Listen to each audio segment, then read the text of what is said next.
Hello and welcome to IMS academy. आज बच्चों हम लेकर आ गए हैं मैग्नेट चैप्टर, जो कि काफी इजी चैप्टर है, लेकिन इसमें से काफी अच्छे क्वेश्चन बन जाते हैं। तो ये एक ऐसा चैप्टर है जिसको पढ़ने से क्या होगा कि ये चैप्टर आपको आसान भी लगेगा, बहुत ज्यादा मजेदार भी है, और साथ में यहाँ से बहुत सारे क्वेश्चन आपके बोर्ड एग्जाम में आपको देखने को मिलते हैं, जिन्हें आप आसानी से अटेम्प्ट करके अच्छे खासे मार्क्स जो है बोर्ड एग्जाम में बना सकते हैं। चलो, सबसे पहले तो हम अगर इस चैप्टर की बात करें तो कुछ डेली रूटीन में जो आपके पास बहुत सारी चीजें हैं, मैं उससे बात करता हूं, आपको कनेक्ट कराता हूं कि मैग्नेट हमारे लिए इंटरेस्टिंग एक चैप्टर क्यों है या कॉन्सेप्ट क्यों है। आप अपने डेली रूटीन में बहुत सारी चीजें यूज करते हो।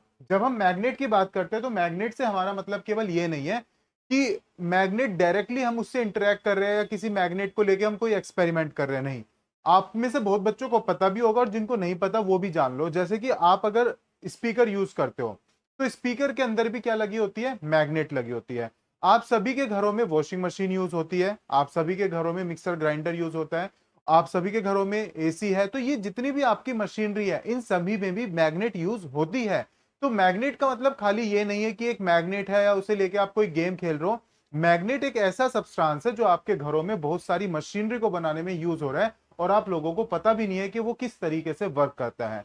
तो आज हम इस चैप्टर के अंदर वही सारी चीजें डिस्कस करने वाले हैं कि किस तरीके से मैग्नेट यूज होता है, और मैग्नेट से जुड़ी हुई बहुत सारी चीजें जो हम जानेंगे, जो काफी इंटरेस्टिंग भी है।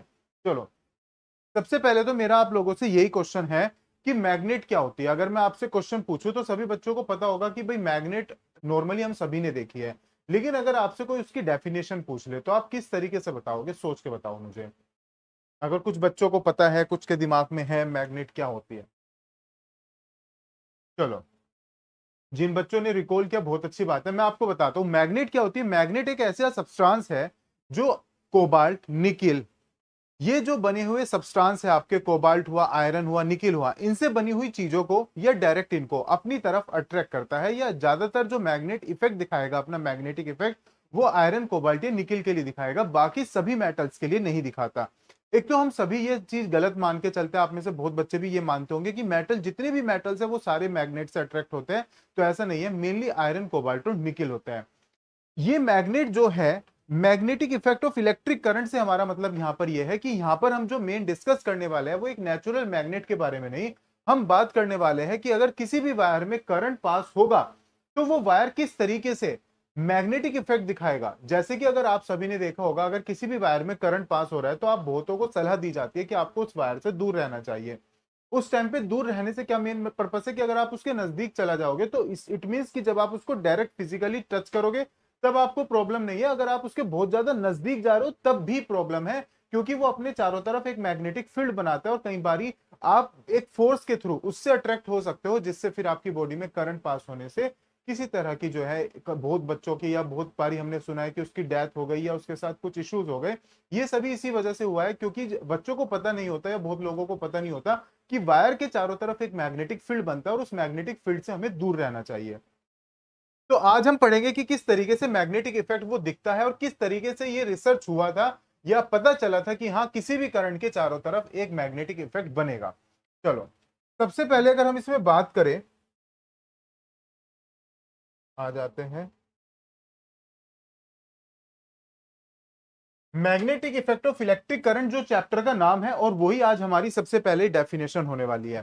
When the electric current flows through a conductor, जब भी किसी कंडक्टर के थ्रू जो है करंट फ्लो होगा तो उसके चारों तरफ एक मैग्नेटिक इफेक्ट क्रिएट होगा और वो वायर खुद एक मैग्नेट की तरह काम कर जाने लग जाता है। इसी को कहा जाता है magnetic effect of electric current, जो आप बहुत बच्चों ने देखा भी है और सुना भी है।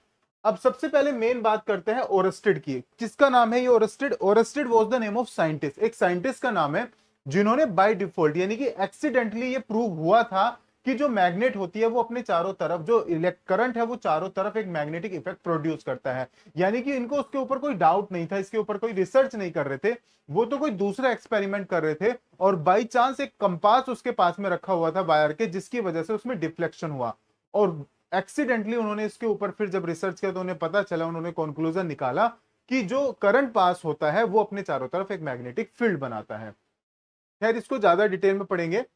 अब यहाँ पे सबसे पहले अगर मैं बात करूं ओरस्टेड एक्सपेरिमेंट की, तो इनका एक तो पूरा नाम आप सभी जान लो। बहुत बच्चे तो सोच रहे होंगे उन्होंने एक्सीडेंटली ये चीजें कर दी, हमारे लिए जो है ये एक पूरा चैप्टर बन गया। तो ऐसा नहीं है, बहुत सारी चीजें इसमें इंटरेस्टिंग है, जो आपको पढ़ने में बहुत मजा आएगा। हंस क्रिश्चियन ओरस्टेड इनका पूरा नाम है। 1820 में उन्होंने डिस्कवर किया था। कैसे किया देखो, जैसे सबसे पहले आप बताओ ये कौन सा टर्मिनल है, पॉजिटिव, ये नेगेटिव, ये पॉजिटिव, ये नेगेटिव। अब हमने क्या करा, उन्होंने जब इस वायर में करंट पास वो करा रहे थे, कोई एक्सपेरिमेंट वो कर रहे थे सपोज करो, तो यहाँ पर एक कंपास रखा हुआ था। उस कंपास के ये हेड होता है और ये टेल होता है। हेड वाला जो पार्ट है वो नॉर्थ कहलाता है, टेल वाला पार्ट जो है वो साउथ कहलाता है। तो उन्होंने अब ये जो कंपास है ना, जनरली इसका यूज किया जाता है डायरेक्शन वगैरह फाइंड आउट करने के लिए, जब आप फॉरेस्ट वगैरह में जाते हो। तो उन्होंने जब ये एक्सपेरिमेंट किया मेनली, तो उसका मेन पर्पस था कि वो किसी और चीज से रिलेटेड एक्सपेरिमेंट कर रहे थे। कंपास के ऊपर ये गिलास कवर होता है, जिससे कि हवा की वजह से ये सुई ना हिले, क्योंकि बहुत ज्यादा लाइट वेट होती है। तो जब वो इसमें करंट पास करा रहे थे, तो इस सुई में डिफ्लेक्शन हो रहा था नीडल में। जब भी वो करंट पास करा रहे थे तभी डिफ्लेक्शन होता था, जब वो करंट पास नहीं करा रहे थे तो ये डिफ्लेक्शन रुक जा रहा था। तो बार बार ओरस्टेड ने देखा कि इसमें डिफ्लेक्शन केवल तभी हो रहा है जब इस वायर के अंदर करंट पास हो रहा है।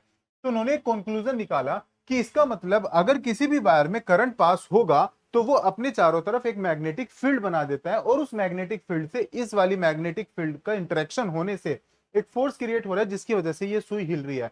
तो उन्होंने फिर इस तरीके से कंक्लूजन निकाल दिया था कि हाँ, अगर किसी भी वायर में करंट पास होगा तो वो अपने चारों तरफ एक मैग्नेटिक फील्ड बनाएगा।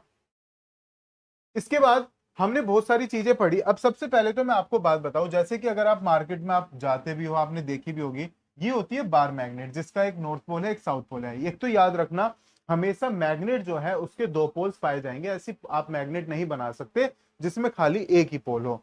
अब ये जो नॉर्थ साउथ बना, अगर आप इसे बीच में से ब्रेक भी कर दो तो ब्रेक होने के बाद भी इसके बाय डिफॉल्ट दो पोल वापस से तैयार हो जाएंगे।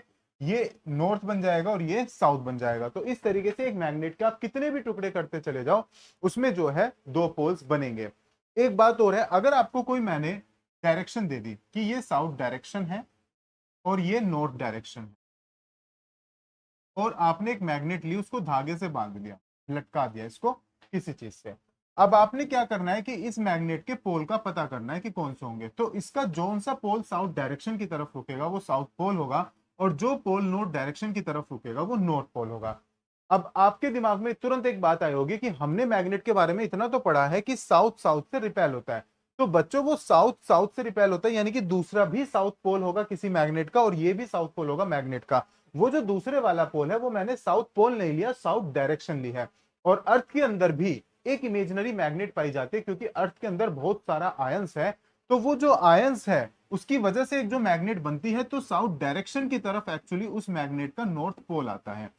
अब साउथ पोल किससे अट्रैक्ट होगा? नॉर्थ पोल से। इसीलिए जब साउथ पोल आप रुके देखोगे कि वो रेस्ट में आया है, तो वो किसकी तरफ आया होगा? साउथ डायरेक्शन की तरफ आया होगा, क्योंकि वो अट्रैक्ट हुआ होगा नॉर्थ पोल से। तो ये चीज आपको समझ जानी है। थोड़ा सा वीडियो को दोबारा से बैक में जाके आप समझ सकते हो, अगर ये चीज आपकी समझ में नहीं आई है।